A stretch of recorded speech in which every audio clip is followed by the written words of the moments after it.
All praise to the Most High. All praises, man.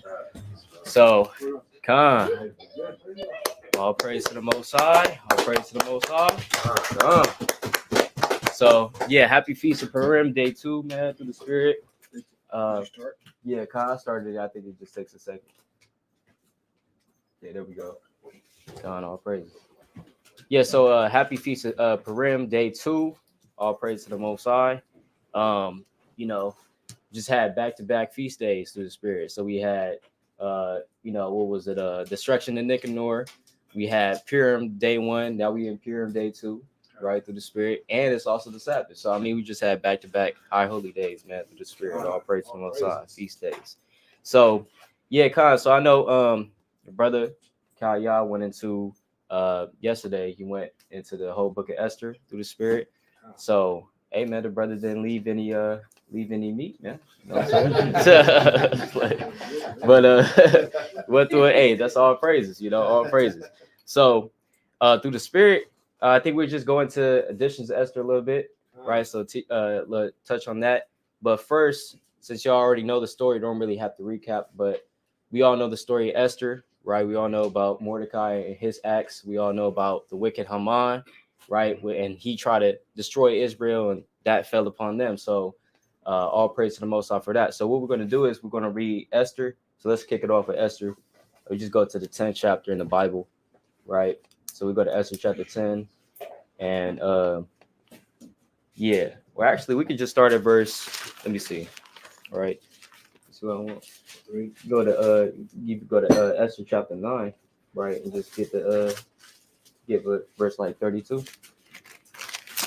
All right. Yeah, come on. Or you get 30 actually. Get 30. Yeah, we start 30.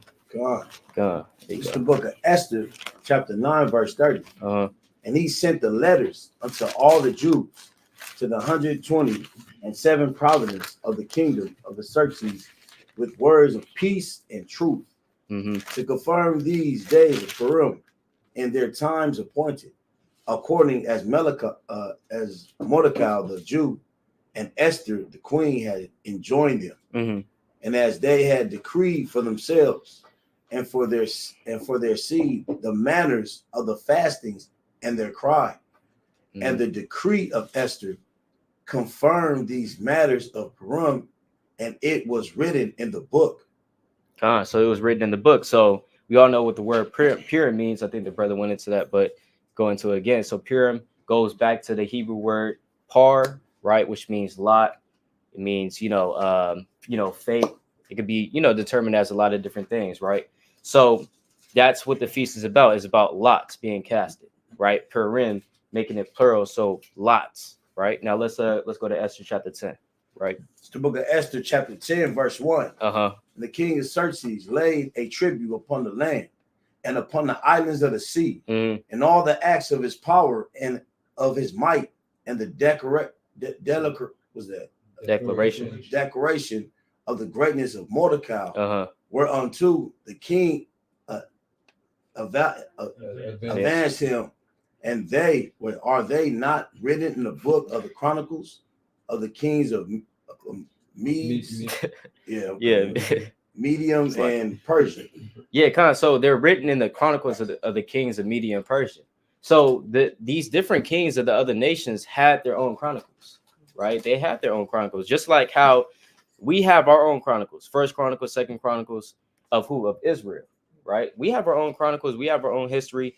So just like how all these other nations and of ancient times have their own chronicles as well, right? It's just history of the scribes detailing what happened in their kingdom, right? And so even when you go into the Chronicles of Babylon, which is, another nation, right? For example, some people like to try to say that Daniel and the other prophets didn't exist because we can't find their burial sites, right?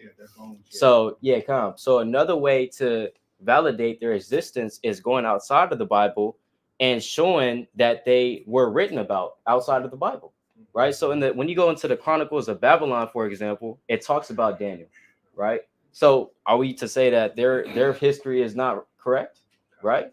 So yeah, you got it. I like to lay back on that when you get to these scoffers talk about where's the body? Yeah. It's actually as grave robbers. A lot of people used to Oh yeah. That's dig true. up the body and steal the bones and stuff to get spiritual. So we have a lot of grave robbers. So you could debunk that easily. Mm-hmm. So just keep that in mind. If somebody ever wanted to debate you brothers about where's their graves, where their bones, where Mm-hmm. grave robbers. Yep. Yeah, no, you got that as well. Gone. That's right. So yeah, so the king, so it's showing you right here the chronicles of the kings of Media and Persia, right? Now let's keep going through the spirit. For Mordecai the Jew was Uh-huh. next unto King Xerxes and great among the Jews, Mm-hmm. and accepted of the multitude of his brethren, Mm-hmm. seeking the wealth of his people. Seeking the what? Seeking the wealth of his people. Not seeking the wealth of all people. Seeking the wealth of his people. Right. And speaking peace to all his seed. To all his what? To all his seed. To all his seed. So that's what we're doing out here. But every time we try to say that we're seeking the peace of our seed or our people, we're somehow racist, right? Y'all are Black Hebrew Israelites. Y'all going off. But Mordecai in the Bible sought the peace of his seed. He was seeking the welfare of his people, man. It didn't say all people. It didn't even say the welfare of the Persian and Medes. He was next to the king. Shouldn't he be seeking the welfare of the heathen, right? If he was next to the king, which was a Persian, right? No, he was seeking the welfare of his people, nevertheless. So, whenever they try to say that we're racist or that we're trying to, that we're Black Hebrew Israelites, try to defame us for what we're doing exactly what our forefathers did, man. You know what I'm saying? Which was to put the welfare of our people first, right? And just like how Dr. Umar said that, man. You know what I'm saying? He said, whenever we so-called Blacks want to put our people first, it's a problem. But the Chinese could do it, Japanese could do it, right? The Jewish man could do it, but when we do it, it's a problem, though, right? So it's showing you who is God's chosen people. It's showing you that we're speaking the truth, man, right? It's showing you that they don't want us together. You had a precept on that? Yeah, Con. All right, Con, you got it. Yeah, like the Aki was saying about, the prophets, different saints like Mordecai, they always defend their own people. As soon as we talk about it, it's a problem. Right. So, and they like to run to Paul, so we're going to get to Paul real quick. We go to Acts chapter 28, verse 20. Because, Paul went to Rome, and he was a prisoner, man. You know what I'm saying? He was a prisoner of hope. And yet, look what Paul tells the Jews over here going towards Rome. I think he was already in Rome. You got that? Yeah, Con. You want me to read it? Yeah, you read it. Con, this is the book of Acts, chapter 28, verse 20. It says... Yeah, Acts. Yep. Okay, Con. Acts 28, verse 20. Yeah, 28, 20. Yep. And it reads, "For this cause, therefore, have I called for you, to see you, and to speak with you, because that for the hope of Israel." For the hope of who? Because that for the hope of Israel. For the hope of all the world. Because that for the hope of Israel, I am bound with this chain. Hey, man. Hey, Paul said he was bound in this chain for the hope of Israel. Mm-hmm. So the whole focus of the gospel was still pointed at delivering the nation of Israel, those that mourn in Zion. That's the gospel of God. Yep. All right. That's right. Yeah, and it's so we're going to go more into that, right? That's what we're going to get into. So let's go to the additions to Esther, all right, chapter 10. So this is it's supposed to be a cutoff, right? It was supposed to be a part of the 10th chapter in the regular Bible, right? So let's go to this addition to Esther chapter 10. Now, if anybody has the 1611, it will show you. It says the rest of the chapters of the book of Esther, which are found neither in Hebrew nor in the Chaldee. So that's why they kind of took it out, because it's not found in the Hebrew. It's actually found in the Greek, right? Because the Apocrypha manuscripts that we have are all in Greek, right? It says part of the 10th chapter after the Greek. So it's actually supposed to be part of the 10th chapter, what we're about to read right now, right? So let's get that real quick. Addition to Esther, chapter 10, verse 1. Addition to Esther, chapter 10, verse 1. Uh-huh. Then Mordecai said, Yahweh has done these things. Who had done these things? Yahweh has done these things. Nah, it's just coincidence. Yahweh has done these things. Yeah, and so when you read like commentaries and Christian commentaries about the book of Esther, they say, well, book of Esther is kind of strange because God is not mentioned once in this whole book. Well, it's because you're not reading the addition to Esther. Because you're not reading the Apocrypha. That's why. Right? What book is not going to mention the Most High at all? Right? In the Bible. Right? That's ridiculous. Right? But these, when Esau has a hand of our book, he kind of just twists it and he takes things out, man. You know what I'm saying? So, but this is Mordecai mentioning the Most High right here. All right. So let's keep going though. Yeah, and also in the book of Esther, yeah, even though it don't say like thus says the Lord ain't speaking like that, and he's working behind the scenes the whole time though. Right, exactly. And that's a major point to touch on. Oh yeah, Khan. That's right. Yeah, it doesn't say thus saith the Lord, because no prophecies in there necessarily. You know what I'm saying? It's not thus saith the Lord to a prophet, etc. Right? But you do have, as you said, the Most High working behind the scenes. That the Most High doesn't have to speak to us directly, but he's still there doing wondrous works amongst Israel all the time. As he is today. As he is today. Just like how it says in the book of Sirach, there's no need for you to boast in your works because the Most High does works all the time and his works are hidden. You know what I'm saying? So yeah, Khan, let's keep going in that. Khan, verse 5. For I remember a dream which I saw concerning these matters, and nothing therefore has failed. A little fountain became a river, and there was light and the sun and much water. This river is Esther, whom the king married and made queen. And the two dragons are I and Haman. And the nations were those that were assembled to destroy the name of the Jews.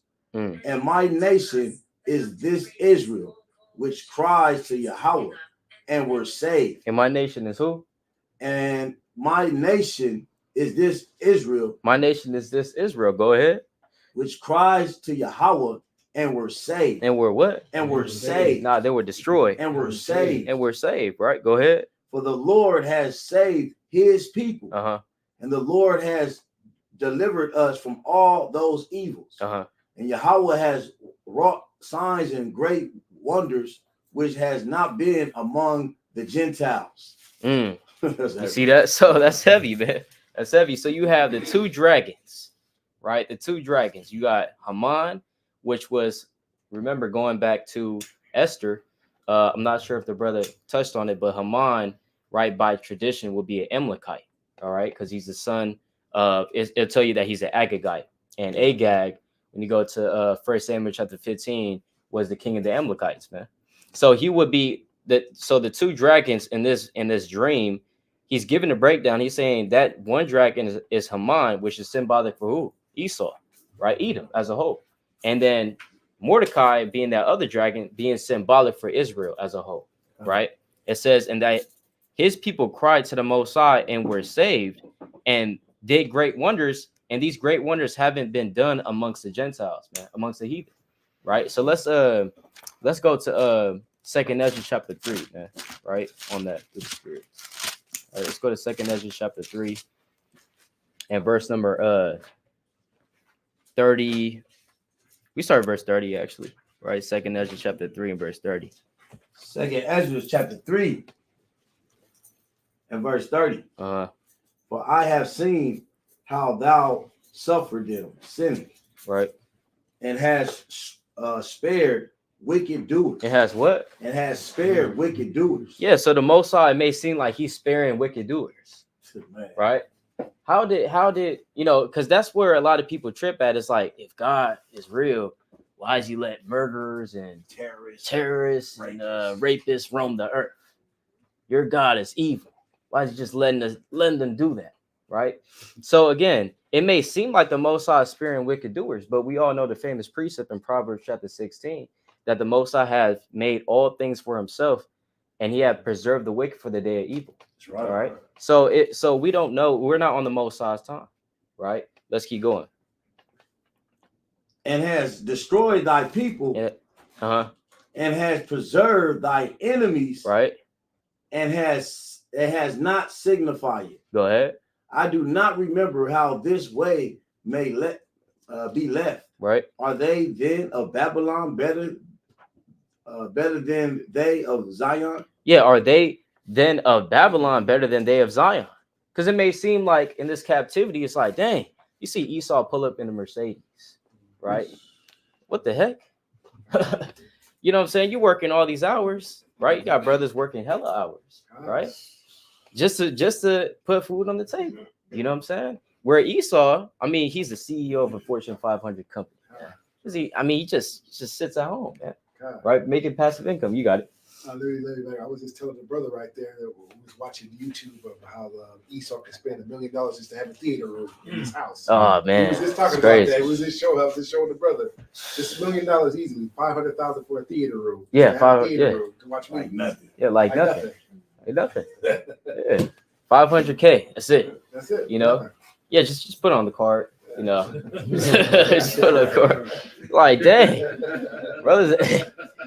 It's crazy, man. You know, so it may seem like because that's what Ezra was feeling during this time. He saw the state of Israel, that there was ransacked by Babylon, right? Because this during the restoration of Israel at this time. So he was seeing the plight of our people, and he was seeing essentially the duality between the heathen and how Israel was living. So the same way we're living right now is the same way Israel was living in ancient days compared to the heathen, right? Let's keep going. Yep. Or is there any other people that know thee besides Israel? Or what generation has so believed thy covenants as Jacob? That's a rhetorical question, right? There has been no nation that has known the Most High as we know the Most High, right? Go ahead. And yet their reward appears not, and their labor has no fruit. Yeah, the reward appeareth not, right? They don't get any reward. There's no reward coming to the heathen because they have not known Israel, right? Go ahead. For I have gone here and there through the heathen, and I see that they flow in wealth. That they flow in what? That they flow in wealth. Beverly Hills. That they flow in wealth. See that they flow in wealth, man. Right? Go ahead. And think not upon thy commandments. And they don't what? And think not upon thy commandments. You think an Edomite, the average Edomite, is thinking about the commandments of the Most High? Nah, man. If he was thinking about the commandments, he wouldn't have done all the things that he's doing, right? So the heathen, they don't think about the commandments, man, right? Yeah, he thinking about their commandments. Yeah, which is the Constitution and guns and all of that stuff they always talk about. Yeah, exactly. That's what they thinking all the time. Yep. My constitutional rights. As we say, HOI, guns, oil, and drugs. That's yeah. Oh yeah. That's right. Guns, oil, and drugs. Yep. That's right. Go ahead. Gone. Weigh thou therefore our wickedness now in the balance. Go ahead. And there's also that dwelling in earth, and so shall thy name nowhere be found but in Israel. But in where? But in Israel. Nah, all the world. But in Israel. John 3:16. But in Israel. Only in Israel, man. The Most High's name has only been found in Israel. You don't see any history of the ancient Egyptians worshiping the Most High, Yahweh, alongside the Israelites. You don't see that, right? You don't see any of these nations worshiping the Most High like how we worship the Most High. Right, go ahead. 35. Or when was it that they which dwell upon the earth have not sinned in thy sight? Or what people have so kept thy commandments? Go ahead. Thou shalt find that Israel by name has kept thy precepts, right? But not the heathen. But not the what? But not the heathen. But not the heathen, man. Not the heathen. So again, when we go back to Additions to Esther chapter 1 and verse 9, right? Addition to Esther chapter 1 verse 9, it says, "In my nation is this Israel, which cried to the Most High and were saved. For the Lord have saved his people, and the Lord have delivered us from all those evils. And the Most High have wrought signs and great wonders, which have not been done among the Gentiles." Like I said, you know, you don't see the account of the Most High delivering these other nations out of captivity like how he has, right? In fact, go to real quick Jeremiah, right? Let's go to Jeremiah real quick on that chapter 17, right? Actually, I think I wanted 20. Actually, Slakia, Jeremiah chapter 23, Slakia. Right. 20 or 23? Jeremiah chapter 23 and verse number 5, right? So I mean everything. The Most High, he sent Moses to deliver his people out of Egypt. We've read Exodus, right? We've seen how the Most High delivered his people, right? In Exodus with great signs and wonders, right? We know how the Most High delivered it when you read the book of Judges. He sent Othniel, right? He sent all these other saviors to Israel, and even Nehemiah harpens on that as well, that the Most High sent us saviors whenever we would cry unto him to deliver us out of captivity and slavery. So, but that you don't ever see the Most High doing that for any other nation outside of Israel. And you know, for all the Christians out there, when did that ever change? You know, Right. when did that ever change? Not my Jesus. You know. Loves everybody. Yeah. Not my Jesus. You see that? That's Caesar both, right? And so the Most High, when we talk about love being an action, this is his love that he's showing towards us, right? The mercy and and taking us out of slavery and putting us back in our own land and own estate.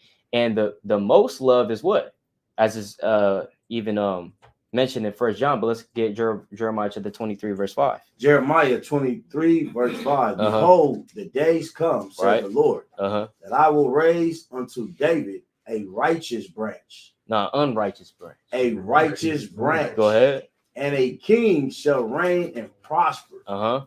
And shall execute judgment and justice in the earth. Yeah, so who is this king, man? Who is this king? It's Yahweh Shah, man. Mashiach Yahweh Shah. The Most High is going to raise him up onto David, which shows you what? He's from the seed of David. All right. That cuts what? The Immaculate Conception. All right. Because how can you be... I'm sorry, it's like that. It also cuts the Old Testament Israelites that don't believe in Yahweh Shah as well. Yeah, exactly. Exactly. Yep. But this is a cut to also... Immaculate Conception, when they say Mary, you know, she didn't lay down on anybody. You know, it was the Most High came up. They'll show you that in the Book of Clarence, right? That following the Book of Clarence, the Holy Spirit came upon me, right? That's madness, right? So it says, "Raise unto David a righteous branch, and a king shall reign and prosper, and shall execute judgment and justice in the earth." Not wickedness in the earth like how Esau does it, but the exact opposite, right? And this is Yahweh. You had a precept on that? Oh yeah, just Yahweh Shah, right? Yeah, you got it. 1 Corinthians 15:24. Then comes the end, when he shall have delivered up the kingdom to Yahweh, even the Father, when he shall have put down all rule and all authority and power, for he must reign till he has put all enemies under his feet. There you go. There you go. He must reign until he had put all enemies under his feet. Right. So let's keep going. Yeah. So that's a good precept on that. But yeah, let's go to verse 6. Verse 6.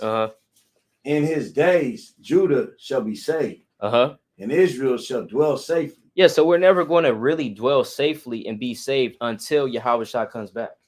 All right. So, exactly.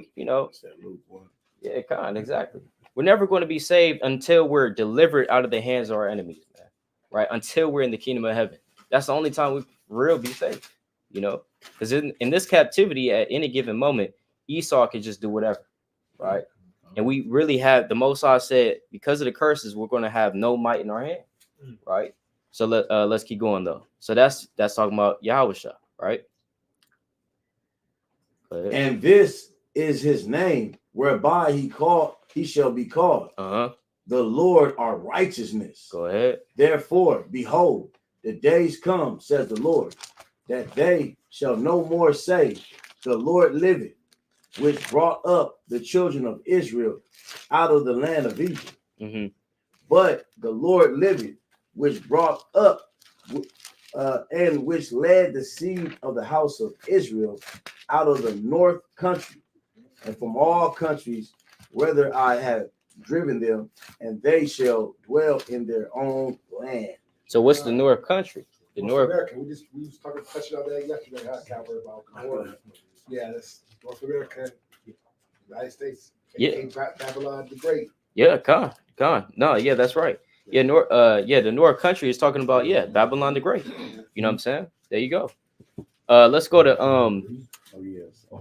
yeah the I would say that was in Jeremiah 31:8. About the north. Con. Yep, as well. Yep. Let's go to Joshua chapter 10, verse 1, real quick.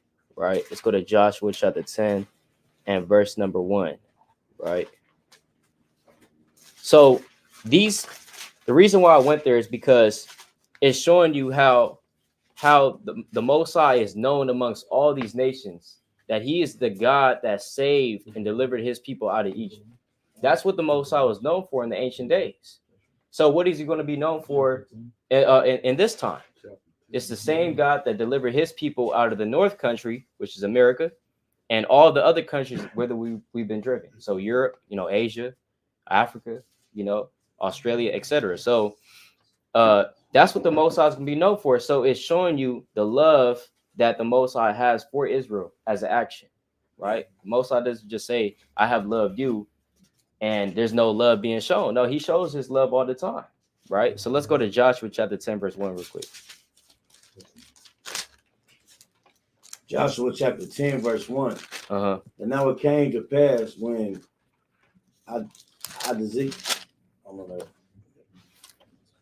Adonizedek, king of Jerusalem, right, had heard how Joshua had taken Ai and had utterly destroyed it. Yeah.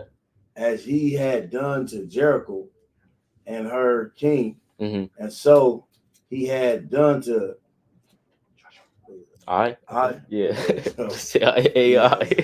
and her king, and how the inhabitants of Gibeon had made peace with Israel and were among them, that they feared greatly, because Gibeon was a great city, right, as one of the royal cities, and because it was greater than Ai, and all the men thereof were mighty. Yeah, so it says that they feared greatly.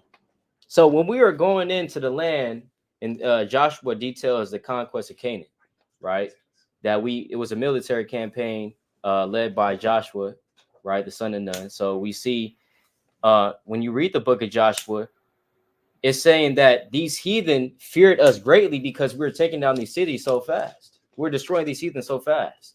So they were actually greatly afraid of us, right? So, I mean, in the ancient world, and again, they know us to be, at this time especially, they knew us to be, all right, the Lord, Yahweh, that's the God of the Israelites, right? Don't mess with them. Hey, you might as well make peace with them, right? And these heathen even know that when you read Judith, right? We can get that as well. You trying to get that real quick? And Rahab too. Rahab knew. Yeah. Before they even got there, she already knew what was going down with Israel. Yeah, exactly. Yep. That's another point. Let's go to Judith though, real quick. What is that? 5, right?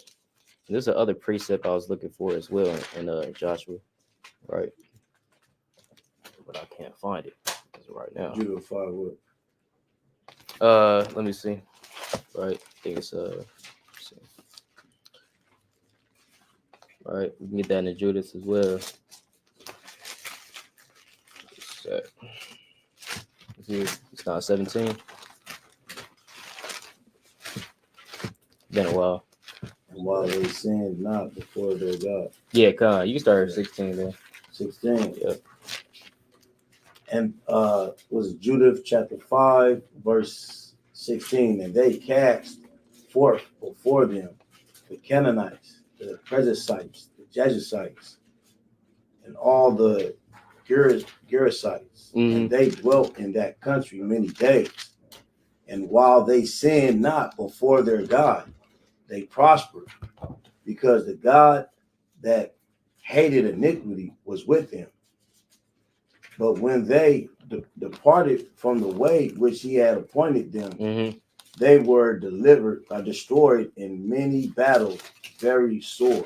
Yeah, so these heathen, even this is a conversation between one heathen to another heathen, and they're talking about, so when Israel keeps the commandments, you might as well don't even try, to go to war with them, because their God is going to save them. Their God is going to provide for them. Right. But if they sin and they go off, if you manage to get them to sin and go off, then guess what? You can overcome that. So this is the exact same conversation that Esau has, right, up in his wherever he has his meetings at, think tanks and the Pentagon meetings that you're not invited to. You can't come to these meetings. Yeah, you know what I'm saying. So what he talks about is how to get Israel to sin so that we can keep reigning over them, right? Because that's the only reason why Esau has the power over us in the first place. It's because we sinned against the Most High, right? Esau's not stronger, smarter than us, right? These Edomites, I'll be with Edomites in the classroom. Edomites are not smart. Like, I don't understand. Like, Edomites are not smart. The media portrays that they're the smartest people on the earth. They're not smart though. I'm literally in the class with y'all. Like, you got it. We just bring up the. Let me back on that. We just bring up all the adventures that we done. We just go with that with the brothers. Everything we invented, all the way to the first video game to open heart surgery. In this book right here, it says everything that we invented. So Esau, we invented the first computer and the internet, but it's never talked about. So it lets you know how creative people. They know who we are. He made the first gas mask. So Esau, all praises, took everything from us. And the Bible says that we should not reap for our benefits. You know, what's that verse in Deuteronomy? Deuteronomy 20. You shall pick the grapes and not not eat of them. Not eating the fruit. So that's the same thing with the inventions and stuff. Yeah, we got so many patents. So they know that we're the chosen people of the Most High God. They know it. Yeah, God. Exactly. Yeah, man. What's even worse, we don't get no generational wealth. No generational wealth. Yeah. That's the worst right there, because most people come to this country like the Arabs and all, these different nations. They got generational wealth. They're not just coming here, starting and building a foundation. Every time we build a foundation, they'll tear it up, and the next generation got to build another foundation. Up until where we at today. Yeah. Oklahoma, Tulsa, Wall Street, anything we build, Esau burned down. Burn it down. They know who we are. God. That's right.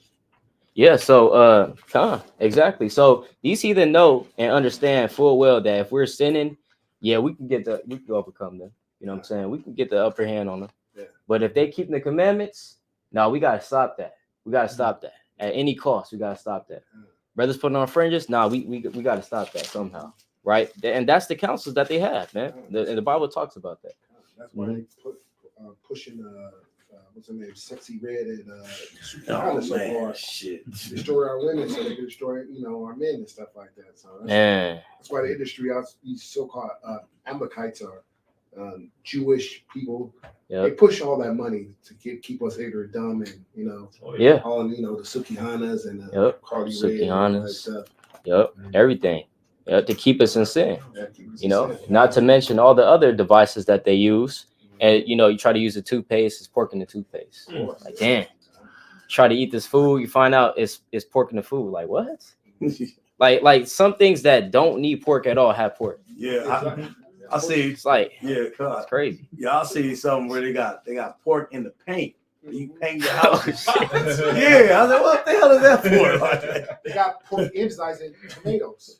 Oh wow! Wow. That's crazy. Even ice cream, they got not pork in ice cream, but they got some type of seaweed in there. Yeah. They want to keep you sinning. So these are the different devices of Satan, man. We understand that full well, that they want to keep us in sin. That's the target, right? The target people, and you want to get things that is healthy and that doesn't, have these porks in it. Well, it costs more. You know what I'm saying? So now you got to make that sacrifice. Do I want to, go with this, or do I want to go with that? Right. So that's how Esau keeps us in this captivity, man. He has his devices. And that's kind of like that movie. They cloned Tyrone. Yeah. Like they went everywhere setting up these little traps just for us and stuff. Yep. Like they literally create. They was telling you, we create y'all. We create the black. We create the project. I live back off. Crazy. We was just talking about that the other day with the brothers. We was all having a discussion. That clone Tyrone was basically letting you know no matter what city you're in, he's studying and he's observing you, and he knows what you're like. Like you know, they have him in the chicken place with the afro and stuff like that. Right. They know that was symbolic. That symbolic. that was symbolic about Esau study us. They know Yeah. who you are, so they got a marketing leader. All major corporations, Coca-Cola, Pepsi, they got a marketing for African Americans. Yeah. They know we're the in people, and we're going to spread their products worldwide. Yeah, because we the influence. Yeah, we're the influence. They basically buying our influence Exactly. to influence everybody else and whatever wicked agenda they got going on. They know everything. that we're the salt of the earth. That's The trendsetters, as they say. Yep. Pepsi You know, got big, but they got I Michael know the brother had a Jackson preset. He commercial had in a preset. 1980 something, and his hair caught on I fire. had a preset. You got to go. Yeah, but he had a preset song. Can I Got go to Ezekiel 4:13? Yeah. Oh, it's like you said, Ezekiel 4 and 17? 13. Okay, go on. Ezekiel 4 and 13. Get that real quick. Go on. Now I'm going Ezekiel 30. So Ezekiel what? Ezekiel 4 and said 13. 13. Oh yeah, that yep. I remember that. Yep. Yeah, and then we're gonna go real quick back to Joshua. I found the preset that I wanted.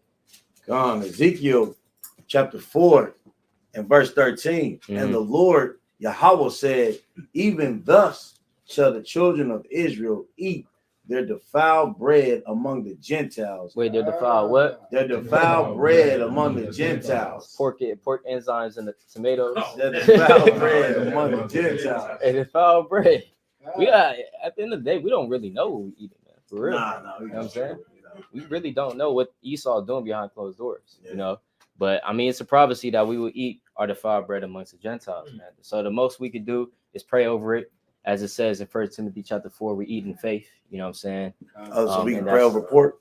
Yeah, no, that's so. Might as well show you the spread. Might as well show you the spread, man. You know, not the brothers that say that. That's a damn law. Not Yahweh Shai brothers. Yeah, all right. yeah. Yahweh Shai and all that. That's all. All right. Totally. But you know what I'm saying? We eat in faith. I'll say that, man. We eat in faith. Right. All right. So, but let's go back to Joshua real quick. Right. Chapter right. Let's go to Joshua chapter 9 and verse number 22. Right. And then we're gonna read to chapter 5 real quick. So the point of these precepts is to show, because going back to linking it back up to addition to Esther chapter 1 and verse 9, because it says that the Most High has done wonders in Israel that he has not done among the heathen. So that's the point of these all these precepts, these points. It's to highlight the fact that the Most High cares about Israel than he cares about all these other nations. You know what I'm saying? By Hashem HaMashiach Yahweh Shai. You know, so that's something that we even have to reinforce, because back in ancient Israel, everybody knew that. Yeah. Right? Everybody knew that. Yeah, come on. Yahweh is our God. But because of the influence of Christianity and this oneness type of doctrine that, you know, that they portray across the world, going back to the word Catholicism, which means universal, right? So they teach God is universal. Yeah. That's not true. He's universally in Israel, you know. So, but he's not universal in terms of all the heathen across the earth. You got it. They also want to use that precept about Israel be like the wild olive branches that everybody can be grafted in. Yeah, everybody. Exactly. Go to that one. There's no more just Israel. He grafted everybody in. Yep. They go there. Yeah, they go to a lot, and they try to twist these things, and they try to assert themselves in it. But like I was saying, this is the text of Israel, right? This is the ancient text of Israel, right? As the scholars would say, religious text, right? This is the historical and religious text of Israel. So it doesn't make any sense for anybody to come in that's outside of Israel and assert themselves into the document. That makes no sense at all, right? That's like us asserting ourselves in the ancient text of some other ancient people or something like that, right? Yeah, this y'all book, okay, this guy, that's me, right? Yeah, you got nothing to do with these people, right? Get your hands off the book, man. You know what I'm saying? As it says in Psalm chapter 50, verse 16, right? But let's go to Joshua chapter 9, verse 22, real quick. Joshua chapter 9, verse 22. Uh-huh. Joshua called for them, and he spake. Slaki, Joshua 4, Slaki. Joshua chapter 4, verse 22. Yeah, Joshua chapter 4, verse 22. Joshua chapter 4, verse 22. Then ye shall let your children know, saying, Israel came over this Jordan on dry land. For the Lord Yahweh, your God, dried up the waters of Jordan. He did what? Dried up the waters of Jordan. Go ahead. From before you until you were passed over. Right. As the Lord Yahweh did to the Red Sea, which he dried up from before us. Right. Until we were gone over. And these are the wondrous works that the Most High does amongst Israel. Right. Go ahead. Con 24. Right. That all the people of the earth. That what? That all the people of the earth. That all nations. All the people of the earth. Yeah, that's all nations right there. Right. All the people of the earth. Right. Go ahead. Might know that the hand of the Lord. Right. That it is mighty. That is what? That it is mighty. Go ahead. That ye might fear the Lord your God forever. Man, and that's a mighty precept. That's right. That all the people of the earth might know that the hand of the Lord that is mighty, that you may fear the Lord your God forever. So it's a testimony, because when you read this chapter, it's about they set up the 12 pillars, right? And they did so because it's a memorial unto us, right? To show us that the Lord is our God, he's a living God. And for all the people of the earth to know, even the heathen, that the Most High God, that his hand is mighty and that he cares for his people, right? So let's go to Joshua chapter 5, verse 1 real quick, though.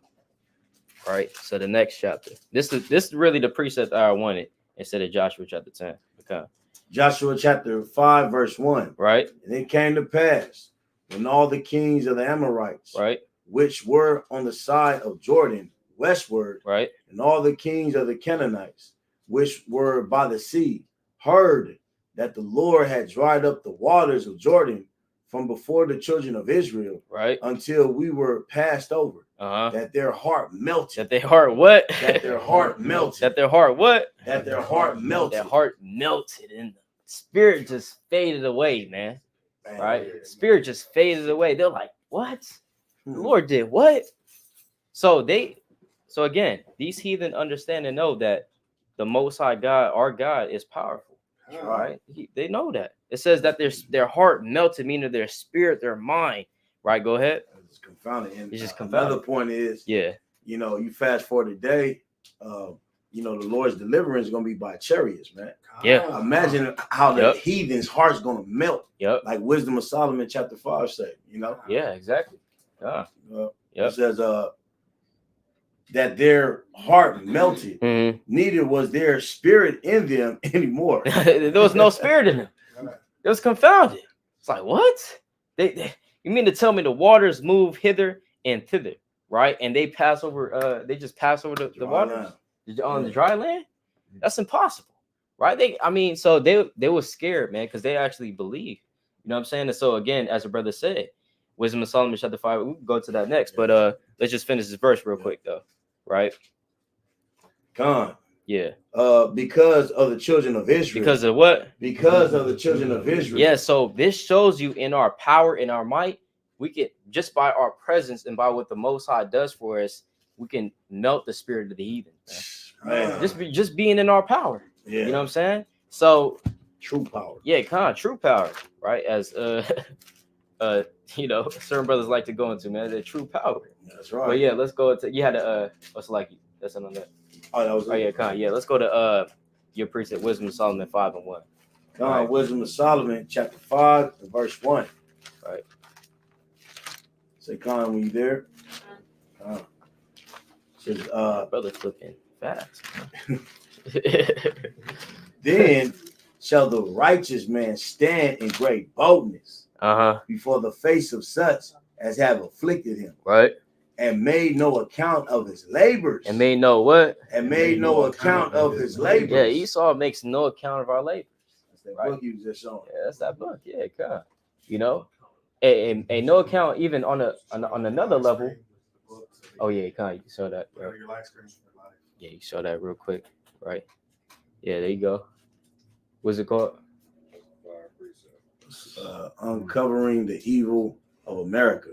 Uncovering the evil of America. But it Okay. was all the inventions, everything we've been, and this everything, you know, all the way down to the Moors discovering, helping the Spaniards navigate the sea to get, you know. Yep. Okay. And they spoke They Hebrew. didn't even know how to navigate the sea without the Moors, which is Israelites, basically. Yep. Yeah, there you go. Yeah. Talking about how Esau, so you had to get the help of Israel to even navigate the seas. Yeah. And translate when they came over here. Yeah, They were translating to the Jakes out here. Yeah, exactly. Yeah, if it wasn't, we all know full well, if it wasn't for Israel, if it wasn't for us, I mean, this world would be ultimately boring and it would be like Arizona. If you ever been to Arizona, that's how it be. You know what I'm saying? yeah, God, yeah, just nothing. Life It's without a desert. Jake. It's a desert, man. You know. Let me back on what Yashala said. Even all the music genre came from country music. Yeah, jazz, exactly, hip-hop. exactly. Yep. Now they Classical. don't want us to even make a country. The country people was mad that Beyonce Yeah, Beyonce. Yeah, did a right. country record, Right. and we created it. Yeah, exactly. Right. They took rock and roll for us. We let them have it, but we created rock and roll. Yeah, come. You know, Yep. Little Richard and all those pop stars and stuff like that. Mhm. So don't create anything. Nothing, man. All music genres belong to Israel. They know it. He only creates the wicked inventions, huh? Yeah, That's yeah. it, man. Or the patent office. Yeah, God, yep. Still your invention. Yep, Right. exactly. That's all he creates. That's all he You know. creates. But Still. on another fold, when it says that he made no account of our labors, that goes into a lot of folds, right? But one fold is what? Have you gotten your reparations yet?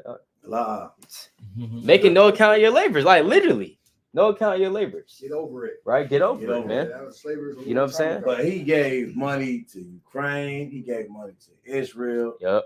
He gave money to everybody on Psalms 83. I Yep. can beat that. Yeah, you can. He gave money to Japan, the country that attacked you in Pearl Oh, Harbor. right, They got right. reparations. That's right. He never attacked this country, and all the other nations is getting reparations, but they won't give it to us on unpaid labor. Yeah. They gave it to Japan It's crazy, man. because it was the internment cats in the 40s when they Yep. bombed Pearl Harbor. Yeah, But they until won't give it again. to us. Yeah. Yeah. And they keep on saying slavery. Slavery is not that old, ladies and gentlemen. No. Yeah, nah. My grandmother was alive Mine's too, yeah. when Harriet Tubman was alive.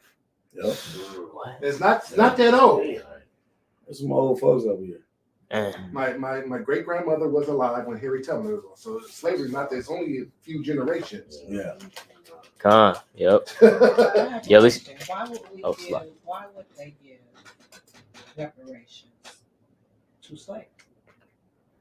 Well, For those that are in captivity, for yeah. those that they own them, their children, Mhm. their children. Why would I give you reparations? Yeah. The And- other people are in that position, Yeah. but we are. Yeah. That's true. Yeah, That's Tables true. will turn, well, they will be Yeah. in that position. Yeah. That's right. That's right. That's right. The tables will turn. Yeah, come. That's right, man. Yeah, that's But yeah. true. Praise. But yeah, we can go back to that. That's Keep y'all going. reparations. Verse 2. Yeah. The whole earth. Yeah. I always say that, man. Hey, art reparations is the whole dang earth, The man. whole earth. Right. You know what I'm saying? Right. You don't need no passport to get from A to B. You don't need none of that stuff, man. Yep. You know, you disappear like Yahweh did and reappear somewhere else. Yep. You know what I'm saying? Verse 2. When they see it, they were troubled with terrible fear, and shall be amazed at the strangeness of his salvation, so far beyond all that they look for. Mm-hmm. And they repenting and groaning for anguish of spirit shall say within themselves, this was he whom we had sometimes in derision and a proverb of reproach. Right. We fools counted his life madness Mm-hmm. and his end to be without honor. Go ahead. How is he numbered among the children of God? And his lot is among the saints. And his what? And his lot is among the saints. And this what this feast day is about, man. Lot. You see that? That's how you kind of linking around through the spirit. But yeah, exactly, man. So that's what they're going to be asking. And it's the same spirit as they had in the ancient world, as we just read in Joshua chapter 5. that when they heard about what the Most High did for us, that the spirit just failed in them, man. Right? They they were confounded. So they're going to be founded. They're going to be confounded again. That's right. And and they're going to be like, how is his lot? And it says, and his lot is among the saints. Right. Going back to what Purim, man. Right. But you had a precept, or you just? Oh no, I just had a point. You know how the Lord says we're gonna go back into Egypt again with ships, right? Yeah.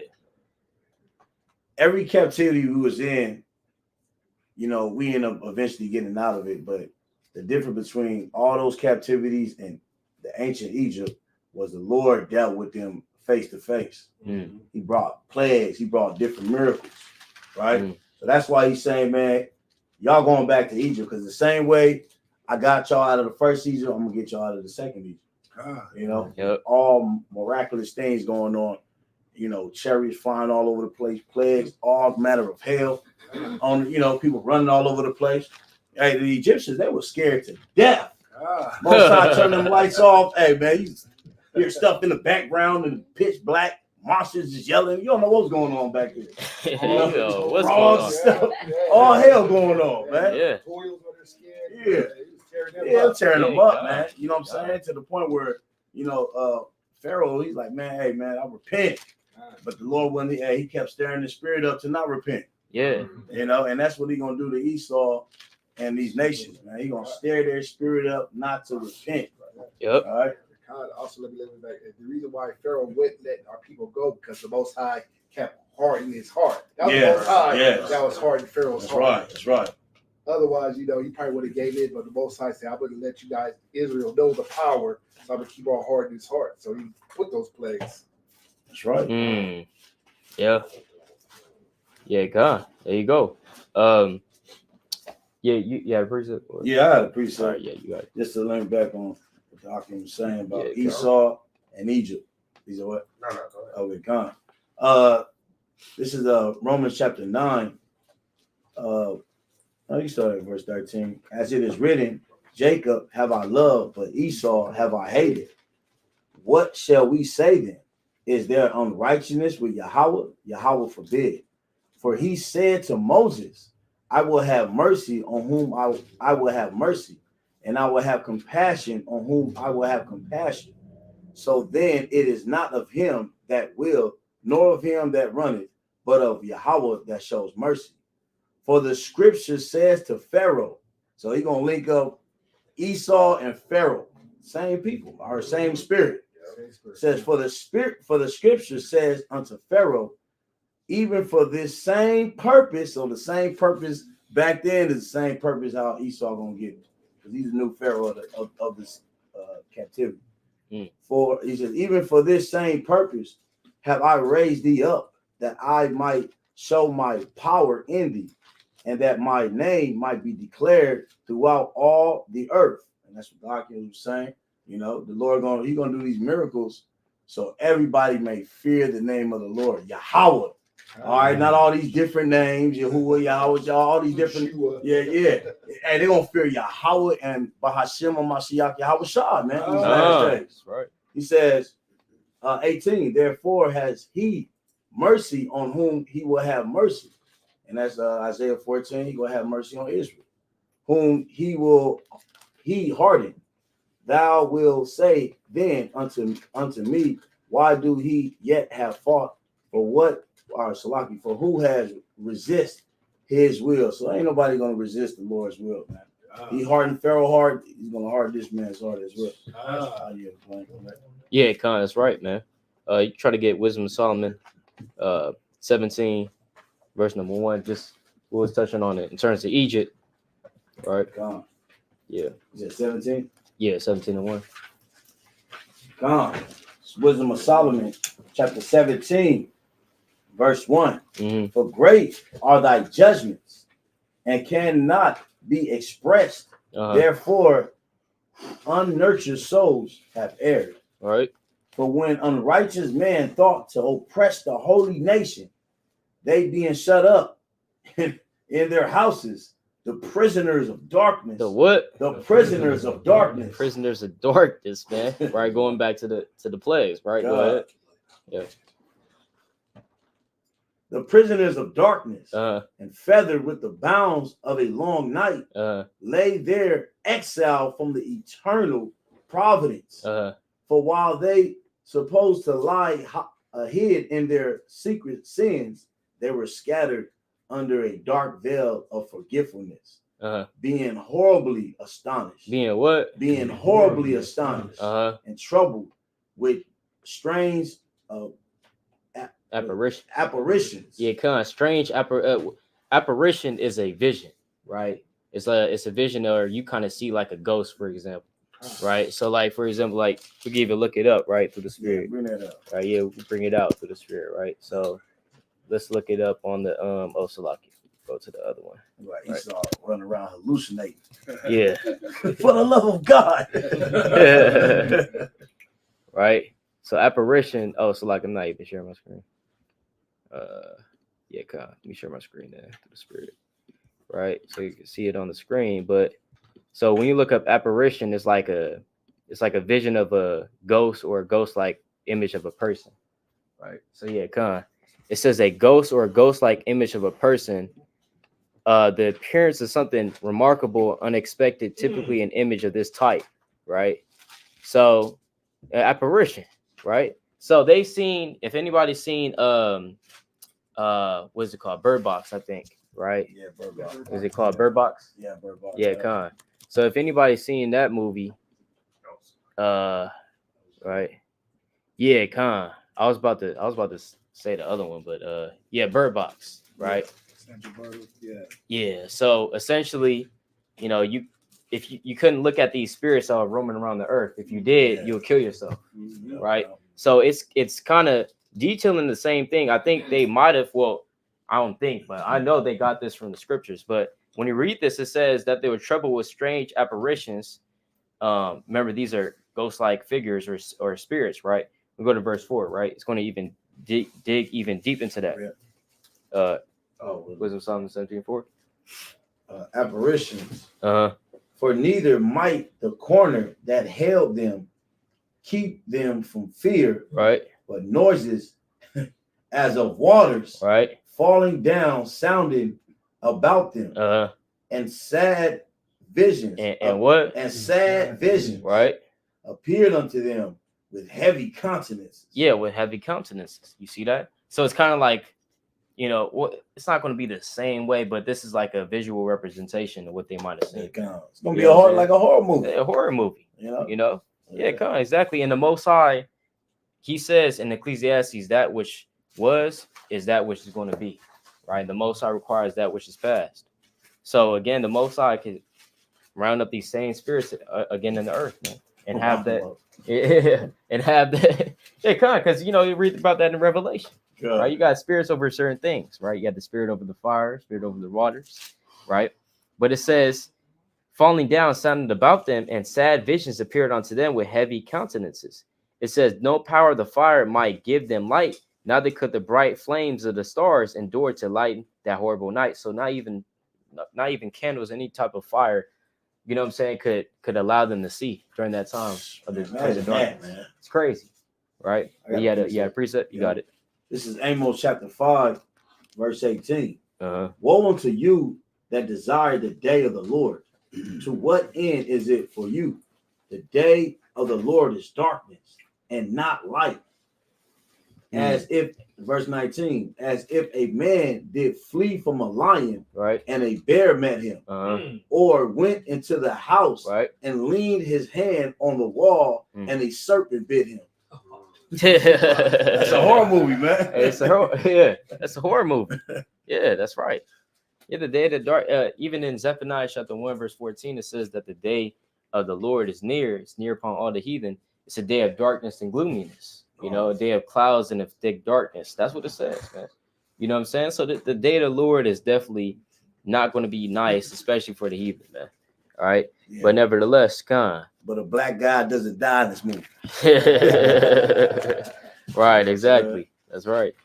Yes, sir. But yeah, we'll go back to that through the spirit. Right.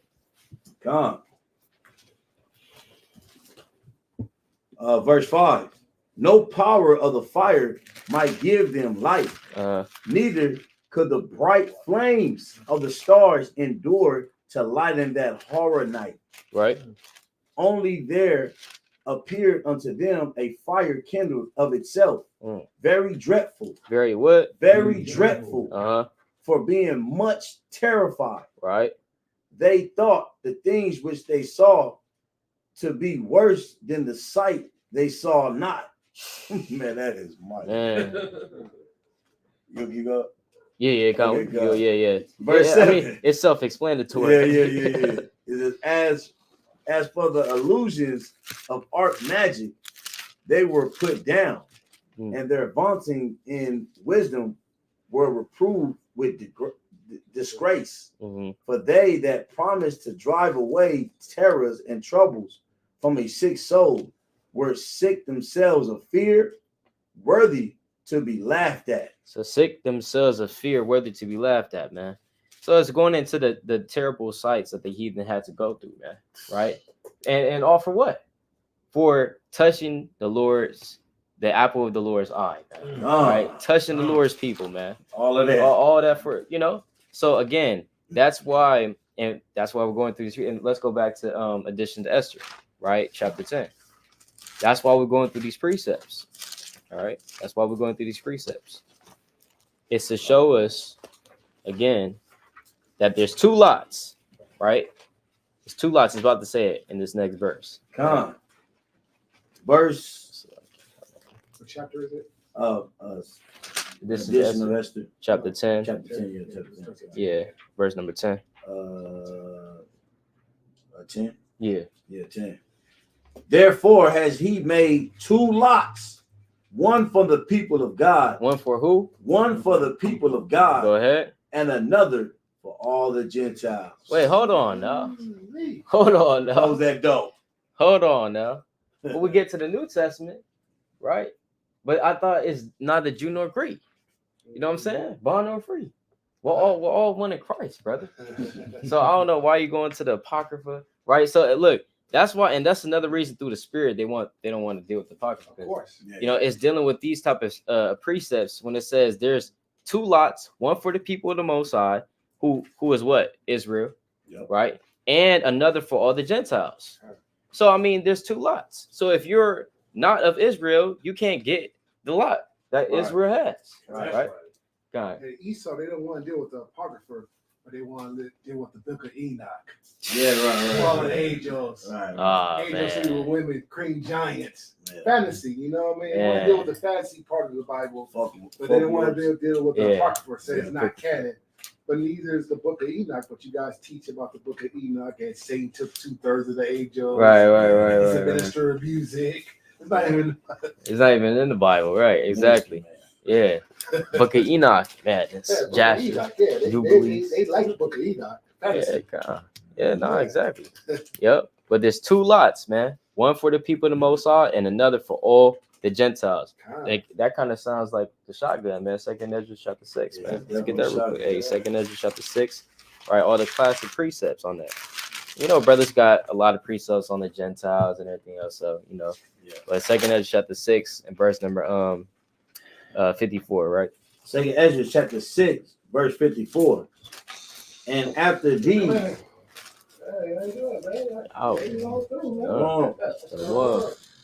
and after these, Adam also, whom thou made Lord of all thy creatures, of him come we all, right? And the people also, whom thou hast chosen. All this have I spoken before thee, O Lord, because thou made the world for our sakes. For whose sake? For our sakes. As for the other people, right, which also come of Adam, right, thou hast said that they are nothing. That they are what? That they are nothing. Now this something. That they are nothing. They're the people of God, brother. That they are nothing. They're nothing, right? So it's the same type of language being used. Right. We see that Ezra is saying to the Most High, Lord, I read it in Isaiah. You said it in Isaiah yourself, that these heathen are nothing, right? You said that. He's quoting the Lord in Isaiah, right? And we see Mordecai saying that there's two lots, one for the people of the Most High and another for the Gentiles, right? Go ahead. Then one I'll go back. Yeah, Kai, keep going to that. Just kind of finish it up, and then we go back to that.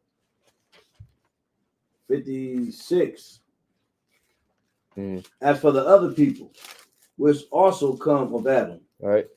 thou hast said that they are nothing. That they are what? That they are nothing. Go ahead. But be like unto spittle, Mm-hmm. and has likened the abundance of them unto a drop that falls from a vessel. Mm-hmm.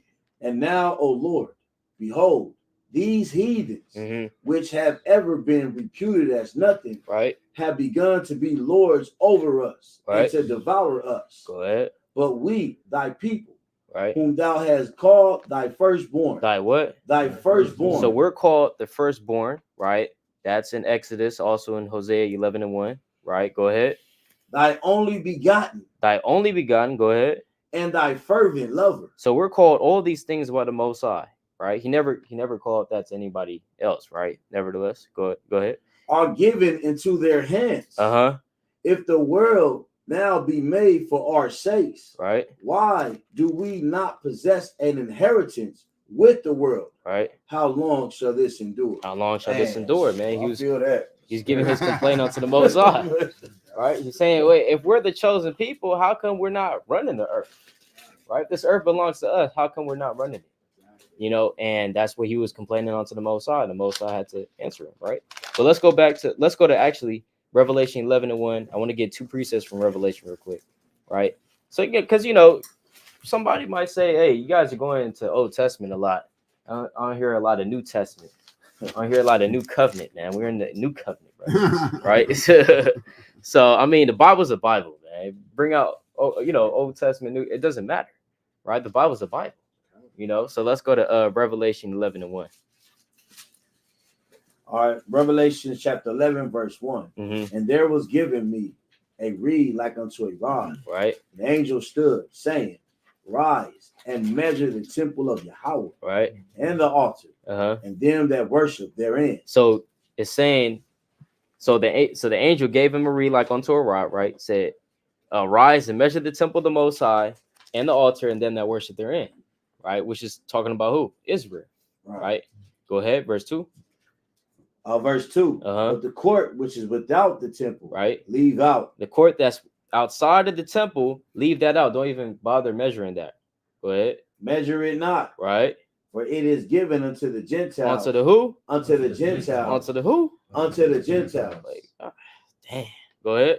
And the holy city shall they trade underfoot 42 months. Yeah, so that's just a quick cut. If you want to just cut a Christian talking about the Gentile stuff, if you don't really want to go through all the other which we can deal with, Paul's epistles and everything else. But if you just want a quick cut to, the Israelites are superior to the Gentiles or the other nations, just go to this precept, right? The Gentiles are not allowed inside of the altar, right? They have to be outside of the temple. They're not allowed in the temple, right? And this is in Revelation 11. Yeah. So, I mean, what you gonna say? Like, or go to the book after that. There's no book after that, right? Let's go to. And they never was allowed in the temple like that. Yeah, come on. Even in the Old Testament. Yep. Exactly. Yep. Let's go to Revelation chapter 22 and verse 1. This is the last book and last chapter of the Bible. So there's nothing they can say, right? No, that's not new. You can't get any more New Testament than this, right? This is the New Testament of New Testament. So let's go to Revelation 22 and verse 1.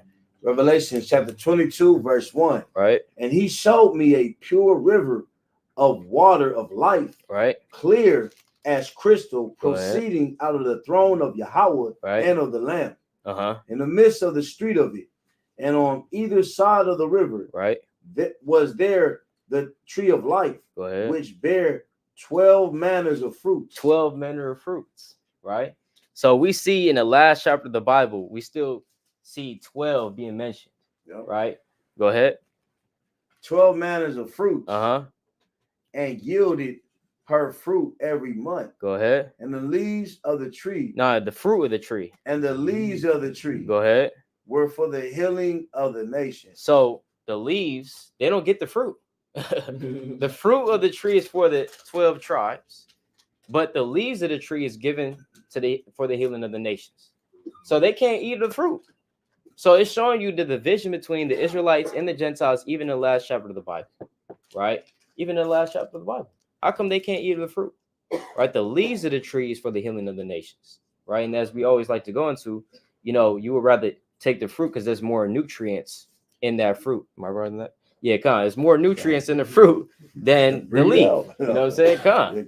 So why are they being fed the leaves? Is because they're not on the same level as the Israelites, even in the last chapter of the Bible. Right? We see that. Let's go. I was looking at this too. How many months in a year? Yeah, 12. Yeah. So it says, which bear 12 manners of fruits and yielded her fruit every month. Yeah. And the leaves of the tree were for the healing of the nations. Yeah. Hey man, even the world even knows that, man. So that's deep in itself. Yeah, exactly. In the world, there's a lot of examples of that 12. Yep. And months and things of that nature. Yeah, exactly. And I'm gonna go to Revelation 21, right, in verse 22. And we all know Revelation 21 and verse 12. We all know that famous precept, right? The 12, the 12 gates, right? But when you go to Revelation 22 and verse 21 and 22, right? Yeah, let's get that real quick. You said 21 and 22. All right, it's Revelation chapter 21, verse 22. Right. And I saw no temple therein, for the Lord Yahweh Almighty and the Lamb are the temple of it. Right.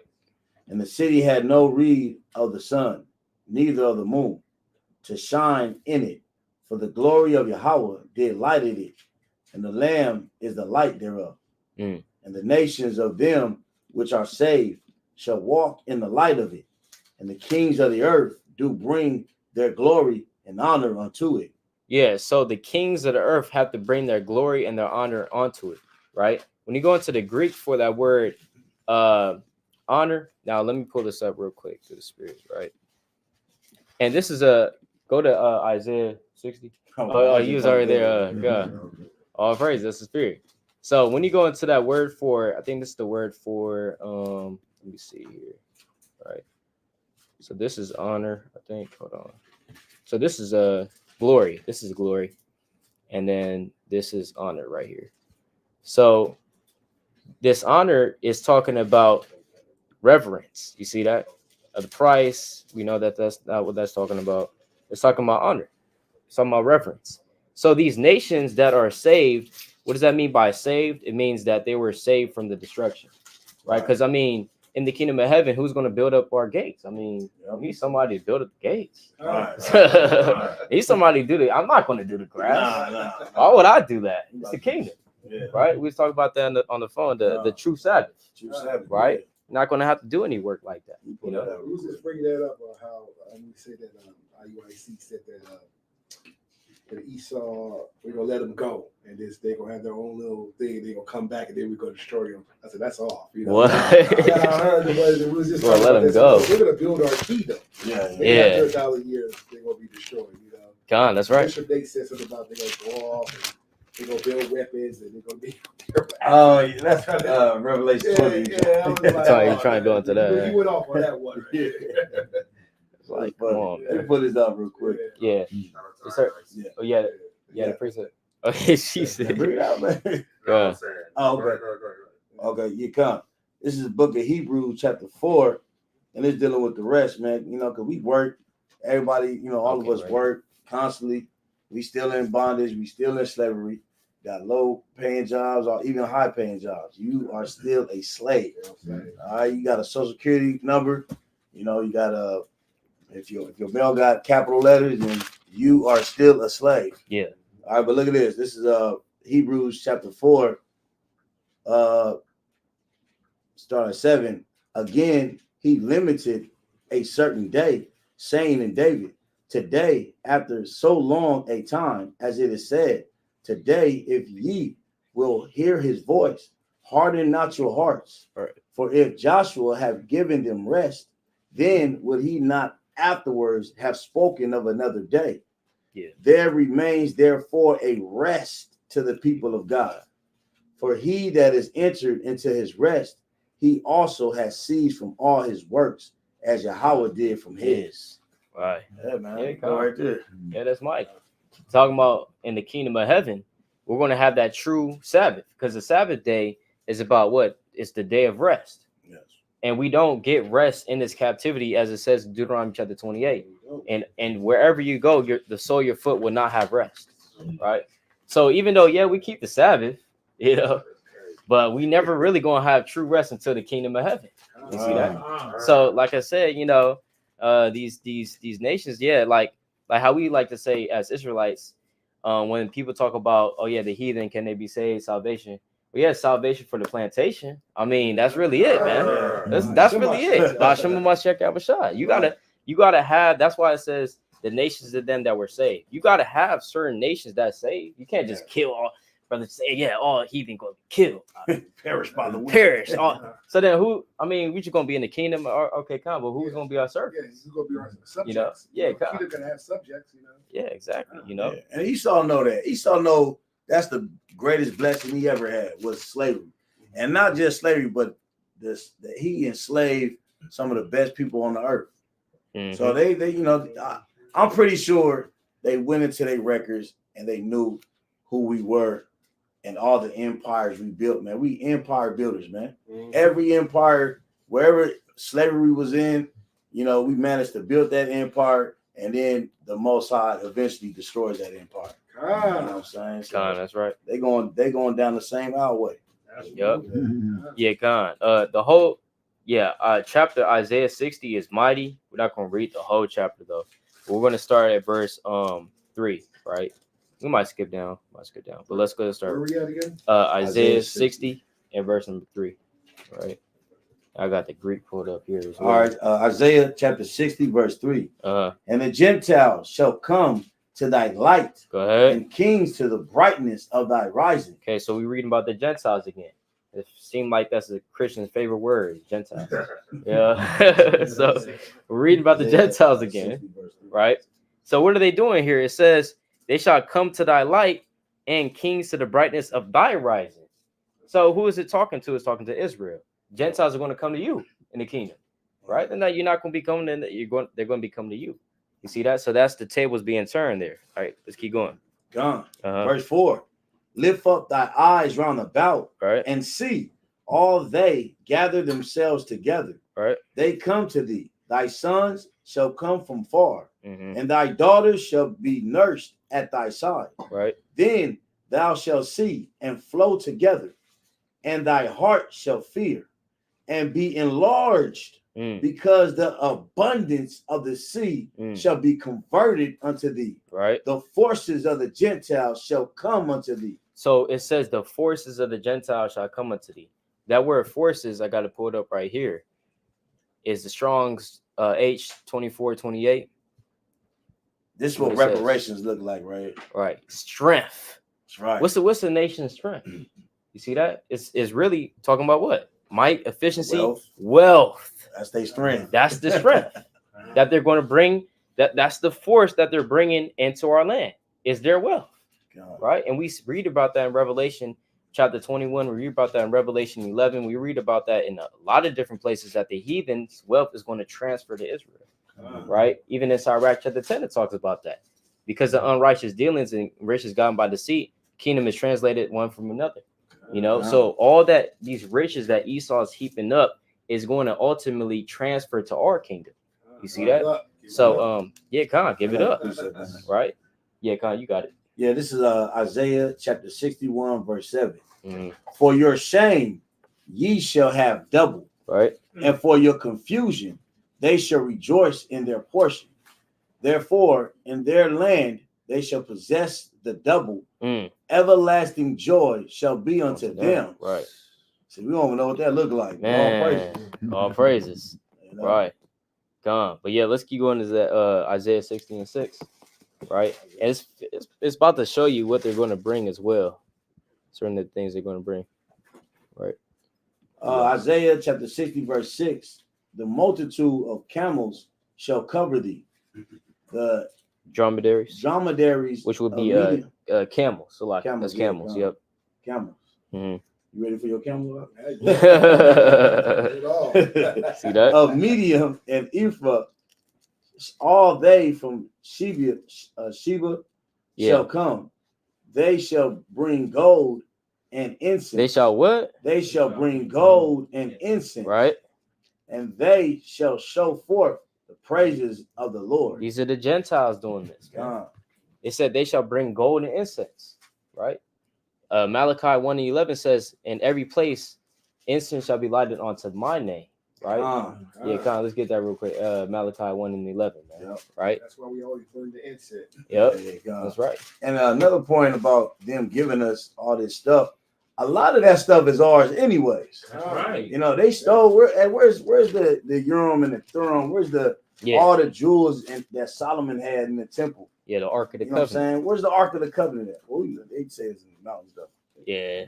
Well, Esau says he found it. Yeah. Something like He that. found the Ark. Yeah. I see Indiana Jones over there. He got it covered.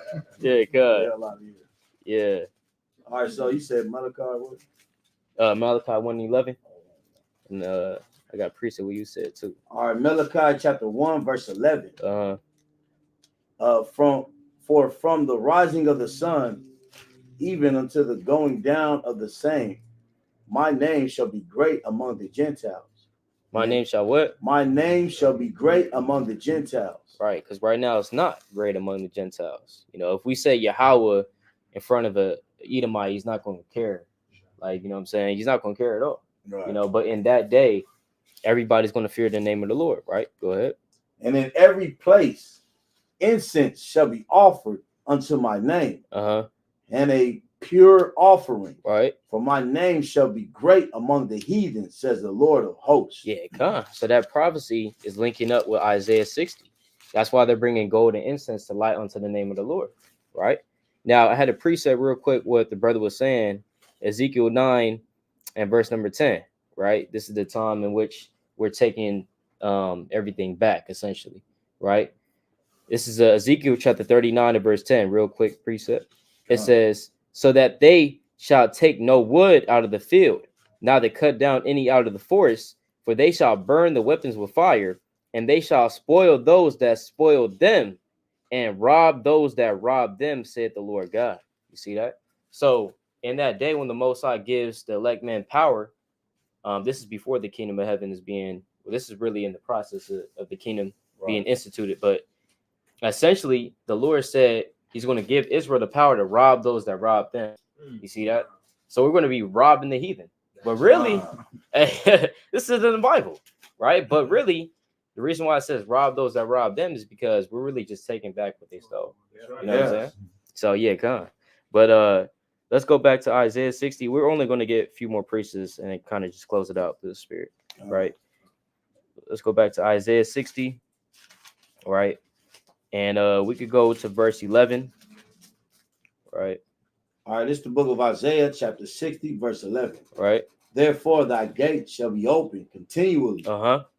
They shall not be shut day nor night, that men may bring unto thee the forces of the Gentiles, and that their kings may be brought. Yeah, and in the preceding verse, it talks about how the sons of the strangers are going to build up our walls and everything else. Right. So that's their lot. Going back to Esther, right? You have two lots, one for the people of God and another for the Gentiles. That's their lot in the kingdom, is to build up our walls, just like how we had to build up their walls. Right. So it's the same thing. You understand? So let's go to unless you had a precept, we just keep going on that. Yeah. Until verse 14. But like I said, this whole chapter is fire. This whole chapter is fire. But yeah, let's keep going. Verse 12. For the nation and kingdom that will not serve thee shall perish. No, we it's all right. You don't have to serve Israel. Go ahead. Yea, those nations shall be utterly wasted. Those nations shall be utterly wasted. Go ahead. The glory of Lebanon shall come unto thee, the fire tree, the pine tree, right, and the box together. Go ahead. To beautify the place of my sanctuary. Right. And I will make the place of my feet glorious. God, go ahead. Yeah, It's crazy. The sons also of them that afflict you Uh-huh. shall come bending unto thee. Yeah, so this is another precept for Isaiah. Chapter, what is that? 45 and 23. Okay. Is that so yeah, that's another precept for that as well. Or 49, 23. Yeah, Like, right? It's another precept for that. Because we always go to, the kings and nursing fathers, queens and nursing mothers, they shall come to thee, bow down unto thee, they face toward the earth and lick up the dust of thy feet. It's another precept saying the exact same thing. Right? Go ahead. God. And all they that despise thee shall bow themselves down at the soles of thy feet, and they shall call thee the city of the Lord, the Zion of the Holy One of Israel. No, the Zion of the Holy One of all nations. The Zion of the Holy One of Israel. Remember, this is a future prophecy. This is in the kingdom of heaven. Right. So why is he being referred to as the Zion of the Holy One of Israel if God is really is universal, like he's for everybody, right? It's showing you that he's not for everybody. It's two lots, man. So like I said, y'all can read that on your own. The rest of the chapter, it's really mighty going into the kingdom of heaven. But let's go back to that in addition to Esther chapter 10. All right. And there's no spiritual Israelites. Yeah, no such thing as spiritual Israel. Because who will be the sons of the stranger? That wouldn't make any sense, right? It's showing you literally yeah. Anyways, right? That's a whole nother breakdown, right? But yeah. So, Con, you can read verse 10 again. So Esther 10. Esther chapter 10 and verse 10. Right. Therefore has he made two lots, one for the people of Yahweh, and another for all the Gentiles. Go ahead. And these two lots came at the hour and time and day of judgment before Yahweh among all nations. So Yahweh remembered his people and justified his inheritance. Go ahead. Therefore those days shall be unto them in the month of Adar, the 14th and 15th day of the same month, with an assembly. With a what? With an assembly. And that's what we're doing right now, right? Go ahead. And joy. And what? And joy. And with gladness before Yahweh, right? According to the generation, forever among his people. Not only for a small time. Among his people. Yeah, forever among his people, man. By Shema Mashek Yahushua, man. God, all praises. So one more precept on that. This is again addition to Esther 16, right? I really want to end it off with addition to Esther 16 and verse number 19, right? Just Esther 16 and verse 19, right? Addition to Esther 16 and verse 19. Therefore ye shall publish the copy of this letter in all places, that the Jews may freely give or may freely live after their own laws. Right. And ye shall aid them, that even the same day, right, being the 13th day of the 12th month Adar, they may be avenged on them, who in the time of their affliction shall set upon them. Go ahead. For Almighty Yahweh has turned to joy unto them the day wherein the chosen people shall have perished. Yeah, so the Most High turned that day where we should have perished into that day where we actually had the victory. Right? Go ahead. Ye shall therefore among your solemn feasts keep it a high day with all feasting. Nah, brother, I'm gonna fast all these 3 days. With high feasting, with all feasting. Yeah, with all feasting. It's the feast day. You know what I'm saying? Brothers, can eat through the spirit. Go ahead. That both now and hereafter there may be safely to us and the well afflicted Persians, but to those which do conspire against us a memorial of destruction. Hey, what? A memorial of destruction. Yeah, so this is a memorial of destruction this day, right? That we celebrate. It's a memorial of destruction to the heathen. You know what I'm saying? But for us, it's a time when the Most High delivered us. You know what I'm saying? That's always. Right? And that's really, it's lucky. No, you're going to say, good news for us, bad news for you. That's right. That's right. That's Or right. heaven, their hell. That's right. Yep. That's right. That's right. Yep. And nevertheless, as well, when you think about it, a lot of feast days is based off of when the Most High delivered us or did great things for us, right? That's really what most of the Passover. It's about what the Most High delivering us out of Egypt, Yep. and then you got the Pentecost, which is 50 days after the Passover, and then you have Feast of Tabernacles, which is the Most High essentially helping us throughout our time in the wilderness, right? So all those 40 years, the Most High said you didn't lack anything. I gave you food, I gave you water, everything else, right? So yeah, so most of the high holy days is about the Most High doing his thing, you know? So yeah, all praises. But let's read verse 24, man. Verse 24. Con. Therefore, every city and country, Right, whatsoever, which shall not do according to these things, right. shall be destroyed without mercy. Shall be what? Shall be restored without mercy. Nah, I don't want to keep the I want to keep that. Shall be restored without mercy. Shall be destroyed without mercy. Go ahead. With fire and sword. Uh-huh. And shall be made not only unpassable for men, Right. but also most hateful to wild beasts and fowls forever. By Shema Mashaka. That verse, nuclear destruction. It says by fire. Fire. It's going to be those ICBMs hitting America. Yep. It's going to be inhabitable. Yep. It's going to be just like that movie with Will Smith. Was that movie?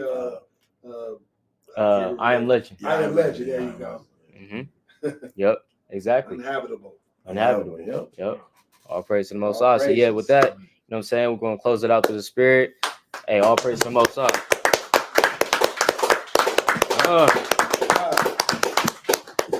All praise. Yep. Char, Feast of Purim. I'm gonna pan the camera around, man. All praise. Good. Hey, all praise, man. We out here, you know. You got to close out the. Yeah, come do that closing out prayer. All right. My stats to the east. Do like that brother. Oh, boss, send me over. Yeah. Throw this prayer up for the Spirit. Close it out. The Ottawa Pala and the Paleo Hebrew. Abinawa. Shabbat Shemayim. Dash. Ayah. Shamka. Yahweh. Malawafka. Laba'ah. Rabazaka. Ayah. Aisha. Barabaza. Kawa. Ayah. Bashamayim. Natalanawa.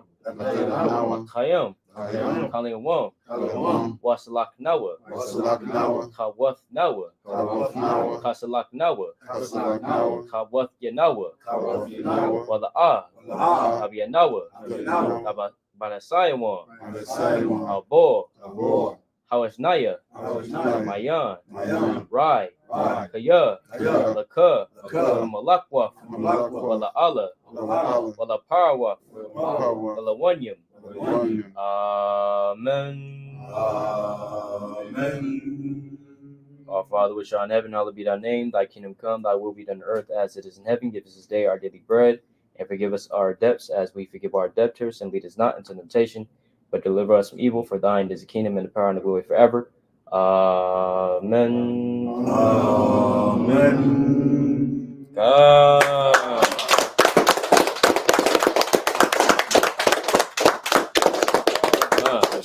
Ricky Balboa. I'm gonna show. So we have the women serve everybody.